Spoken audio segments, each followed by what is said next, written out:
So I have a brief confession to make as we get into table topics, is that a couple of weeks ago, I woke up in the morning and I had the strangest dream the night before. In this dream, I had a little tchotchke that sits on my desk, and there was something wrong with it. So I took it apart, and when I took it apart, what do you think happened? Genie came out. This is a dream. I really had this dream. And he said, okay, you have 3 wishes. What would you like to wish for? And that was about the time that my alarm clock went off and I woke up. But the idea kind of stuck with me. And I began thinking about, man, if I did have 3 wishes, what would I wish for? And I was eating breakfast this morning. Oh, what would I wish for? And in the shower, you know what? I would go back in time and I would change this big mistake that I made when I was a kid. And the ideas just kept coming and coming. And by the time I got to work, I said, okay, I've got to stop thinking about this. I've been just going on in my head for a couple of hours of stuff I would wish for. Clearly, 3 wishes would not be enough. But the big thing that stuck with me was that, oddly, everything, the stuff that I most wanted to wish for were things that I could go back in time and change. Some really stupid things I did. I've done a lot of stupid things, but there were some that stood out more than others. So for our topic today, our theme is Table Topics Time Machine. So we will be traveling through time today. Just as a reminder, our goal is to go 1 to 2 minutes. The green light will come on at 1 minute, yellow at 1.5, and red at 2 minutes. Then you have 30 seconds to wrap up. I think everybody has another role today, which means that basically everybody is free game for picking. So, Bart, would you like to be our first victim in the Table Topics Time Machine? I know, good for you. It's shaped like a phone booth, by the way. That's a Billy Ted joke. Okay, select a number between 1 and 10. This will decide the fate. 10. If you could go back in time to meet any person, who would it be and why? If I could go back in time to meet any person.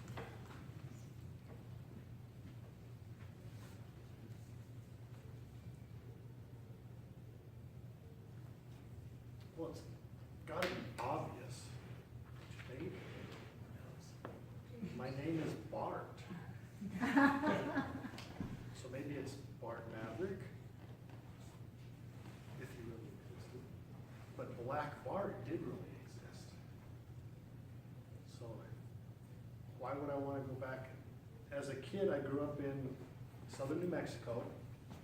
I always had a horse growing up. I wanted to be a cowboy. And so Black Bart supposedly was a villain, a robber, who didn't hurt anybody physically. So he didn't kill anybody. He robbed and helped people, kind of a Robin Hood. I don't know if he actually really did do the helping, but so I would like to go back and experience the Wild West and meet Black Bart. And that's my only reason.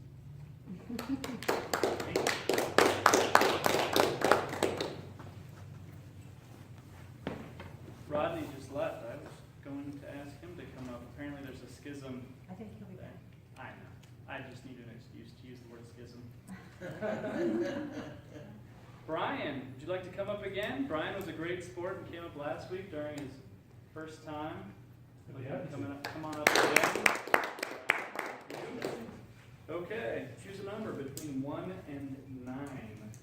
7. 7, lucky number 7. You are traveling in time, back in time, to your favorite birthday. Tell us when that was and why it was your favorite. Favorite birthday? I don't actually remember how old I was on my favorite birthday. I was 6 or 7, I'm going to say. And we had a birthday party for me and my sister because we are in the same month. We were actually born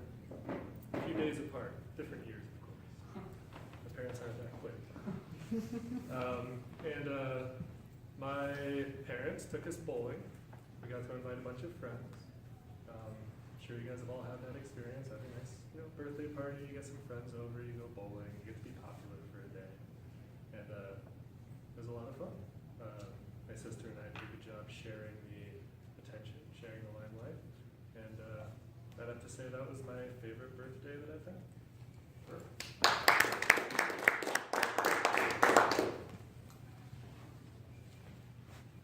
Rodney, your time has come.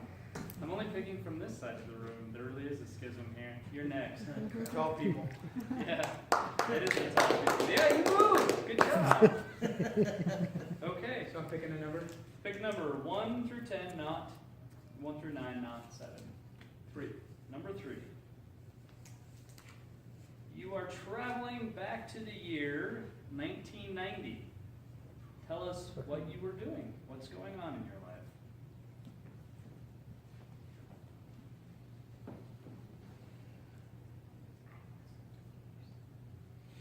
That was not that long ago.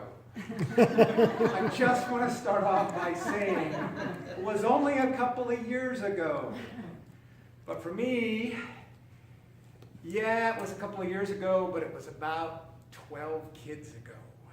We had 2 kids. I was working for WordPerfect down here in Orem. I thought I had the greatest job. I was making like $28,000 a year. It was awesome. And right around that time was when WordPerfect and got purchased by Novell. And I had the opportunity to leave and go to work for Microsoft. And I only went to Microsoft is in Washington. That's where originally I'm from. And the reason I went was not because I didn't like my job at WordPerfect, because I loved my job. It was a great job. I was making $28,000 a year.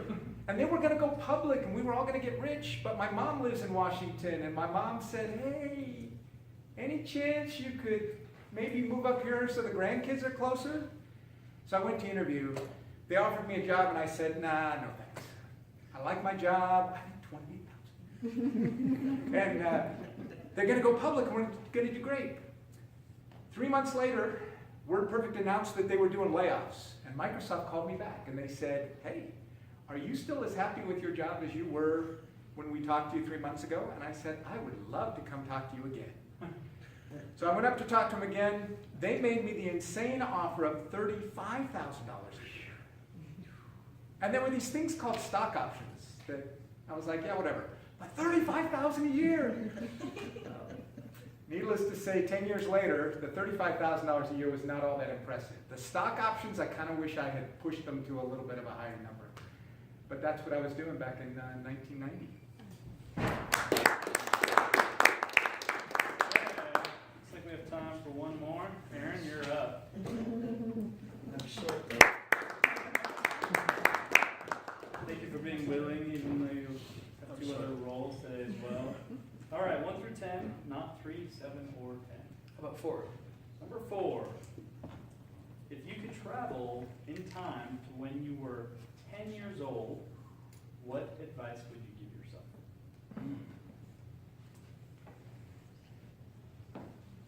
I would probably say to myself to be a lot more relaxed and to not be scared to get to know people a little bit better. When I was 10, I was pretty, I wouldn't say self-absorbed necessarily, but concentrated only on myself and my own comfort. So I didn't really want to get to know people. And as I've gotten older, I've noticed that everybody around us is a lot more like us than I thought we were. We're all a lot more similar than we are different.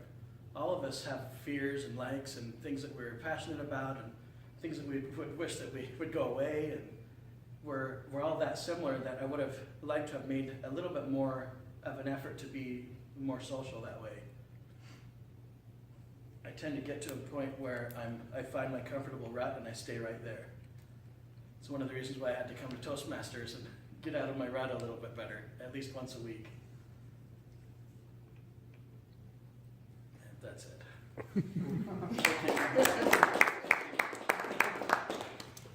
Thanks, Emmy.